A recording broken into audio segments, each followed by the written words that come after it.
That is a full circle moment for me, recognizing my grandfather's arrival and the journey he took, and witnessing Marjorie's journey as to where she is and her future. And what they both have in common is me.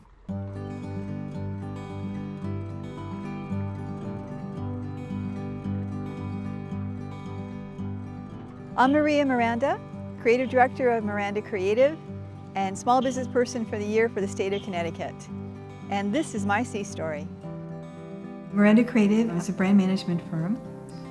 We handle clients' communications across all forms of media, from the traditional media all the way through to the latest media trends such as TikTok and beyond. My career path is very unusual. I went to the University of Connecticut, graduated in 1988, and I began interviewing, looking for my career job, my future. I met with a bunch of agency owners, and I realized that they had no interest in building relationships. And I decided and discovered that if I wanted to work for someone I respected, I needed to work for myself. That was August of 1988, and basically the company's grown by an individual every single year over the past 35 years.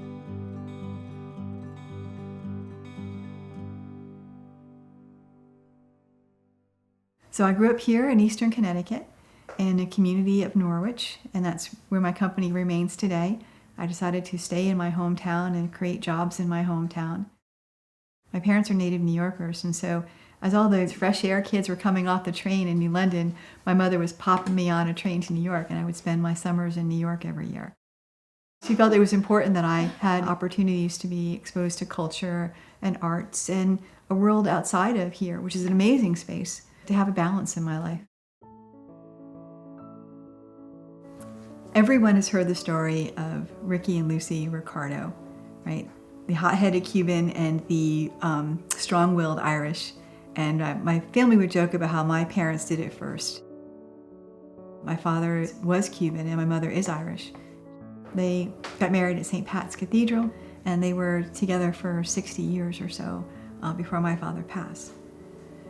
My father's interest in his history drew me to discover how my grandfather came over from Ellis Island on the ship called the Stephen in the mid-20s. As he arrived here in the U.S., he was a fireman on the Stephen. I remember the first time I read that in the Ellis Island documents, I'm like, wow, my grandfather was a fireman. Then I realized my grandfather was a fireman, as in feeding the fire on the ship.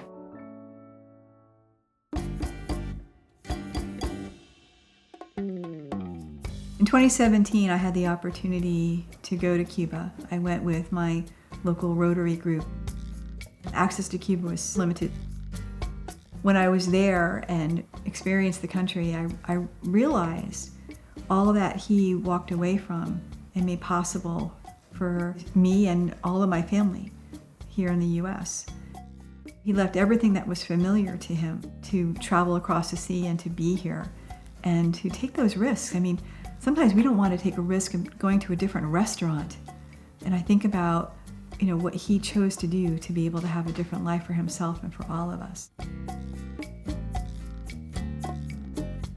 I was able to locate a family statue that's there, and I was able to learn a lot more about the origins of many things, from the food choices that my father would try to introduce to my Irish mother, to meanings of tones and forms of language that were just so beautiful. I think the biggest lesson I've learned is the aspect of risk and faith in yourself. I think about the parallel between my decision to become an entrepreneur at 23, right, and his decision to leave a life that he knew to come here for a willingness to create something that would make a difference in the future. It's because he made it possible for my family to be here. He made it possible for my father to be here and made it possible for the impact that I have every day on what I do. I have the joy and benefit of being from this community. When I entered through the gates of Mystic Seaport Museum, one of the first things that I noticed was a change in sound, that we stepped into a different world. There was wind in the trees, there was a sound of the water, And there was also sounds of the historic crafts that were happening. You know, the blacksmith ringing sound was here, and it was very, very different. And I remember falling in love with the buildings, the room we're in right now. The printing presses became part of my understanding of how graphic design was made. If I could transport myself back in time and to be any trade, I absolutely would be a printer. I love the feeling of witnessing something being completed off of the press and what that finished piece would look like. The power of print for being an equalizing media, I think, is underappreciated.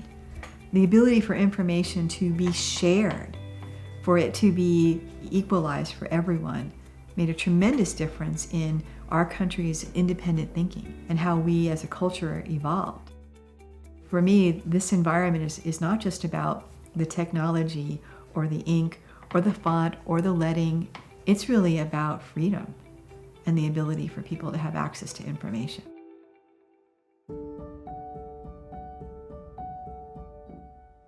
The most meaningful memories for me, the ones that surface most often, are so commonly tied to some aspect of the sea.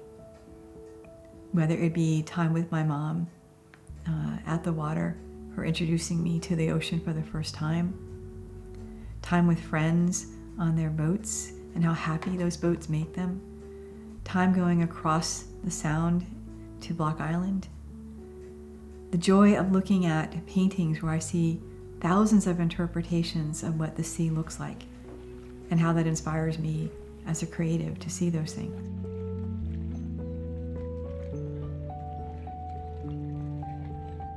I think what I like most about the sea is that it's never the same thing twice. Every time you go to the ocean or the water in some way, it's reflective of so many things that are making it change. The color, the vibrancy, the pattern of the waves, the wind. Sometimes it can be incredibly peaceful and inviting, and sometimes it can be very much in turmoil. And in so many ways, it reflects a lot of aspects of life in general. My mother used to go to the ocean whenever she was having a challenging time. And she would talk about how when the tide was low or the tide would come in, that it was reflection often of how life was.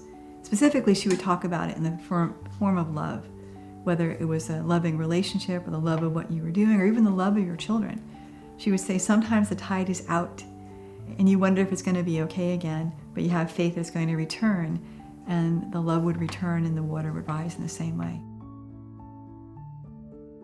My beloved mom is 98, and she's failing. She'll say to me, I've been at the party too long. And we're very open in communications about what her wishes are and what our plans should be. And she's made it very clear that she wants her ashes to be brought back to the ocean.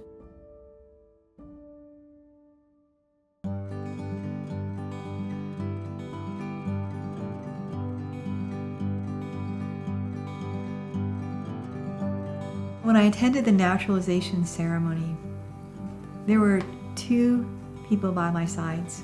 One was my grandfather, Miranda, and my beloved assistant, Marjorie Palomino. Muliko was with me because he made the journey to become a citizen. And Marjorie, who is the age I was when I started my company, she's on her journey to become a citizen. And that's on both sides of me. One who made it possible for me to be here, and now me who's responsible for Marjorie and her future. And that's the most beautiful thing.